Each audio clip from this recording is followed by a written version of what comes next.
આજે આપણે બનાવીશું એકદમ સરસ મજાની યુનિક હટકે દહીં આલુની સબ્જી। ચલો જોઈએ રેસીપીનો વિડીયો પસંદ આવે તો ચોક્કસ તમે લાઈક શેર સબસ્ક્રાઈબ કરશો। આ બધી જ મહેનત મિત્રો મતલબ તમારા માટે છે। આ યુનિક રેસીપીની મહેનત તમારા માટે છે, તો ખાસ લાઈક કરો, શેર કરો અને ઉત્સાહ અને પ્રોત્સાહિત કરો અને મોટિવેટ કરવા માટે દિલથી સબસ્ક્રાઈબ કરો અને તમારા સોશિયલ મીડિયામાં વિડીયોની લિંક અવશ્ય શેરિંગ કરો। સૌથી પહેલાં અહીંયા આપણે બટેકા લેવાના છે। બટેકા થોડા મોટી સાઇઝના લેવાના છે। બટેકાને પાણીમાં જ સુધારવાના છે। એ પહેલાં આપણે એને છાલ ઉતારી લઈએ। અહીંયા આપણે આશરે હું 2 વ્યક્તિ માટે આ સબ્જી બનાવી રહી છું, એટલે મોટા મોટા 2 બટેકા લીધા છે મેં। નાના બટેકા હોય તો તમે 3 થી 4 લઈ શકો છો। અને ખરેખર આ દહીં આલુની જે સબ્જી છે ખાવાની બહુ જ મજા આવે છે, એકદમ યુનિક ટેસ્ટની લાગે છે, સ્વાદિષ્ટ લાગે છે। માત્ર ને માત્ર એની વઘારવાની જ, દહીંમાં જે સબ્જી વઘારવાની હોય છે એની જ ખૂબી છે। તો ખરેખર તમે એક વખત આવી રીતે, જો તમે સિમ્પલ બટેકાનું શાક તો બહુ ખાધું હશે, પરંતુ તમે આવી રીતે દહીં આલુની સબ્જી એકવાર મારી રીતે બનાવીને ખાઓ, પછી જુઓ કહીશો તૃપ્તિબેન વાવ સરસ યમ્મી રેસીપી છે, એકદમ યુનિક છે, સિમ્પલ છે, સરળ છે। હવે આપણે આલુને સમારી લેવાના છે। આલુને આપણે પાણીમાં સમારવાના છે। ઓકે, તો અહીંયા આપણે સૌથી પહેલાં કેવી રીતે સમારવા એ જોઈ લઈએ। તમે તમારી રીતે, તમે કોઈ પણ રીતે સમારી શકો છો। તો પહેલાં આપણે આ ચોરસ કટિંગ કરવાનું છે। આ જે ભાગ છે એ પણ આપણે યુઝ કરવાનો જ છે।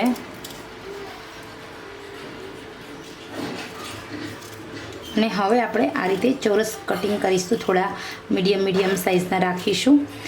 જે આલુ છે એની જે સબ્જી છે એ ખાવાની બહુ મજા આવે છે, એકદમ યુનિક રેસીપી લાગે છે અને સૌથી બેસ્ટ ટેસ્ટ લાગે છે, કારણ કે આ જે સબ્જી છે એ સબ્જી ખાવાની મજા જ કંઈક અલગ છે। મને પહેલી વાર મેં જ્યારે બનાવીને ત્યારે થયું કે કદાચ નહીં ભાવે, પછી થયું કે નહીં, આ તો બહુ મજા આવે એવો ટેસ્ટ છે। હવે આપણે આ જે આલુ છે એનું બધું જ પાણી નિતારી લેવાનું છે। તો એના માટે એક વાસણ લઉં છું, એમાં આપણે આલુને સારી રીતે નિતારી લેવાના છે। શું કામ નિતારવાનું છે એ પણ તમે જેમ જેમ વિડીયો જોતા જશો એમ ખ્યાલ આવતો જશે। પાણીવાળા ન રહેવા જોઈએ એટલા માટે। ઓકે, તો ચલો હવે આપણે વિડીયોને આગળ વધારીએ। અહીંયા આપણે 3 ચમચી તેલ લેવાનું છે। તેલમાં આપણે થોડું મીઠું એડ કરી દેવાનું અને હવે આપણે એમાં જે આલુ આપણે લીધા છે એને 50% સુધી ચડવા દેવાના છે, ફ્રાય કરવાના છે આલુને।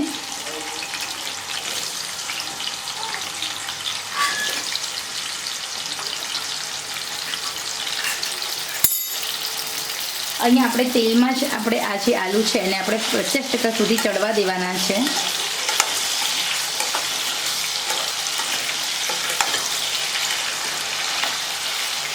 એકદમ નાના બટેકા હોય ને તો તમે આખા પણ લઈ શકો છો, પરંતુ જો મોટા બટેકા હોય તો આવી રીતે તમે ચોરસ કટિંગ કરશો ને ચોકોર શેપમાં, તો લુક સરસ તમારી સબ્જીનો આવે છે।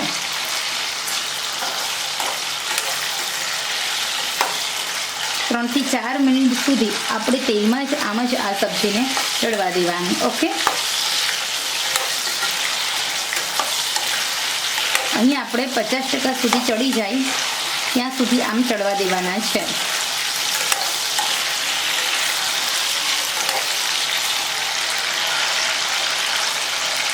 તમે આની જગ્યાએ તમે જે બટેકા હોય છે એને તમે એકદમ ઓછા પાણીમાં બાફો તો પણ તમારે ચાલે। તો જો તમે બટેકાને બાફશો તો તમારે આવી રીતે ફ્રાય નહીં કરવા પડે બટેકા,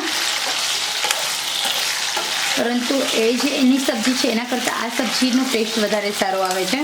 વન ટાઈપ ઓફ તમને એવું થશે કે તમે કોઈ દમાલું ખાઈ રહ્યા છો એવો ટેસ્ટ આવે છે, એકદમ યુનિક ટેસ્ટ આવે છે, ડિફરન્ટ ટેસ્ટ આવે છે।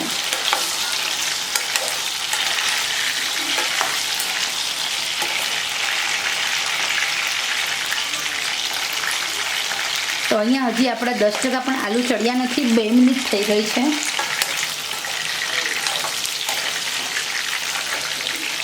આપણે આલુનું બધું જ પાણી કાઢવાનું મેં કીધું હતું એટલા માટે, કારણ કે આપણે આલુને તેલમાં ફ્રાય કરીશું। જો આપણું આલુ છે એમાં પાણીનો ભાગ હશે, તો જ્યારે આપણે આલુને તેલમાં એડ કરીશું ફ્રાય કરવા માટે તો પછી એમાં તેલ ઉડશે અને આપણને દાઝી જવાનો ભય રહે છે। એટલા માટે આપણે પહેલેથી જ પાણી આપણે છે બટેકાનું એ કોરા કરી લેવાના, એકદમ નિતારી લેવાનું, એ પછી જ આપણે ઉપયોગમાં લેવાના રહેશે। ઓકે, તો ચલો અહીંયા આપણે 4 થી 5 મિનિટ સુધી એકદમ મીડિયમ આંચે આમ જ આપણે તેલમાં બટેકાને ચડવા દેવાના છે.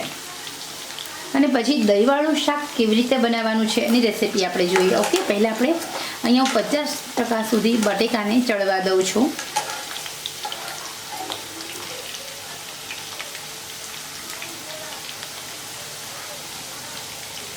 આપણા બટેકા પેલી બાજુ ચડી રહ્યા છે, તો આપણે અહીંયા ગ્રેવી બનાવીશું. એના માટે આપણે અડધો વાટકો એકદમ ઘરનું મોળું દહીં લેવાનું છે. મેં અમૂલનો જે ડબ્બાનું દહીં આવે છે એ લીધું છે, કારણ કે અહીંયા ખાટા દહીંની આપણે જરૂર નથી. એના જે ડબ્બો આવે છે અમૂલનો, એમાં અડધો વાટકો દહીં આપણે અહીંયા લેવાનું છે. દહીંને એકદમ સરસ હલાવીશું અને હવે આપણે એમાં થોડું પાણી ઉમેરીશું. દહીંને મંદ પાડીશું, જેના કારણે આપણું દહીં છે તે ફાટી ન જાય. હવે આપણે એમાં એડ કરીશું હળદર, સાથે સાથે એડ કરવાનું છે નમક, થોડી હિંગ એડ કરીશ. કાચું જીરું એડ કરવાથી બહુ સરસ ટેસ્ટ આવે છે આ શાકનો. સાથે આપણે અહીંયા લાલ મરચું પાવડર એડ કરું છું. 2 અડધી ચમચી કાશ્મીરી મરચું અને 1 અડધી ચમચી હું રેશમ પટ્ટો મરચું લઉં છું. અને ગરમ મસાલાની વાત કરીએ તો ગરમ મસાલામાં આપણે જે મેજિક મસાલો છે તે મેં અડધી ચમચી લેવાની છું. એના કારણે આપણું જે સબ્જી છે વધારે ટેસ્ટી બને છે. જો મસાલા તમે આવી રીતે કરશો તો ખરેખર તમારી જે સબ્જી છે બહુ ટેસ્ટી બનશે, એકદમ યુનિક બનશે. અને હવે આપણે હલાવેલા હજી એક બીજી વસ્તુની પણ જરૂર છે, એ છે લસણ. તો લસણ આપણે થોડું 3 થી 4 કળી ખાંડી અને સાઈડમાં રાખી દેવાનું છે. તો અહીંયા આપણે દહીંની જે ગ્રેવી છે એ રેડી થઈ ગઈ છે. દહીંની ગ્રેવી અડધો વાટકો દહીં હતું તો અડધો વાટકો પાણી એડ કર્યું છે અને મેં સરસ મજાની દહીંની ગ્રેવી બનાવી લીધી છે.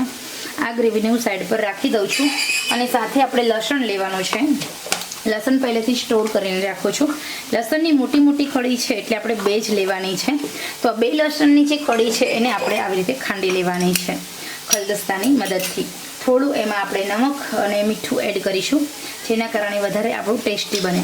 તો હવે આપણે થોડું છે નમક અને લાલ મરચું છે એ ખાંડી લીધા પછી માત્ર ને માત્ર 10 થી 15 દાણા જીરાના એડ કરવાના છે. તો આપણી આ લસણની ચટણી છે તે રેડી થઈ ગઈ છે. તમે આવી રીતે જો લસણની ચટણી બનાવશો તો બહુ સરસ ટેસ્ટી તમારું યુનિક સબ્જી બને છે.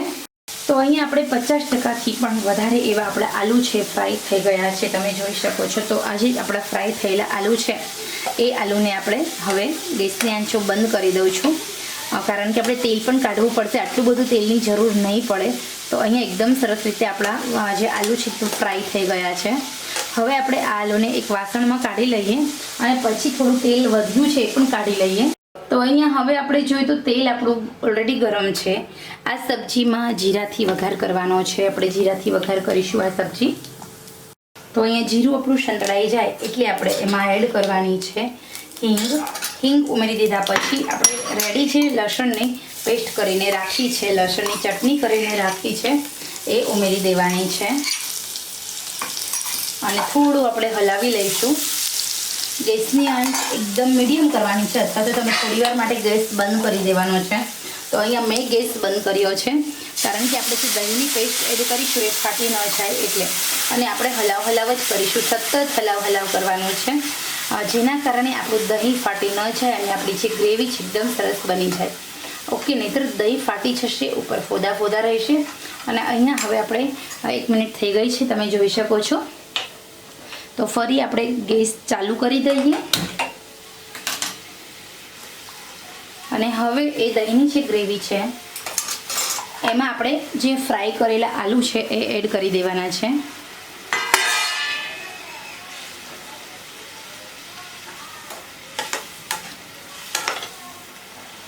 અને હવે આપણે બીજા 50% સુધી આલુને ચડવા દેવાના છે. તો એના માટે હું લીડ કવર કરું છું અને એકદમ મીડિયમ આંચે ચડવા દઉં છું. ઓછામાં ઓછું 3 થી 4 મિનિટ સુધી આપણે એકદમ મીડિયમ આંચે ચડવા દઈએ. તો અહીંયા હવે આપણે જોઈએ તો એકદમ સરસ મજાની ટેસ્ટી દહીં આલુની સબ્જી બનીને રેડી છે. આ જે આલુ છે ખાવાની બહુ મજા આવશે. ખરેખર તમને આ આલુની સબ્જી એકદમ યુનિક ટેસ્ટ લાગશે. તો અહીંયા ગેસની આંચ બંધ કરી દીધી છે. હું તમને એકદમ નજીકથી બનાવું તો ખરેખર ક્યારેક તમે અલગ ખાવાનું મન થાય તો આવી રીતે દહીં આલુની સબ્જી ચોક્કસ બનાવજો. આજે આપણે બનાવીશું એકદમ સરસ મજાની યુનિક હટકે દહીં આલુની સબ્જી. ચલો જોઈએ રેસીપીનો વિડીયો પસંદ આવે તો ચોક્કસ તમે લાઈક શેર સબસ્ક્રાઈબ કરશો. આ બધી જ મહેનત મિત્રો મતલબ તમારા માટે છે. આ યુનિક રેસીપીની મહેનત તમારા માટે છે. તો ખાસ લાઈક કરો, શેર કરો અને ઉત્સાહ અને પ્રોત્સાહિત કરો અને મોટિવેટ કરવા માટે દિલથી સબસ્ક્રાઈબ કરો અને તમારા સોશિયલ મીડિયામાં વિડીયોની લિંક અવશ્ય શેરિંગ કરો.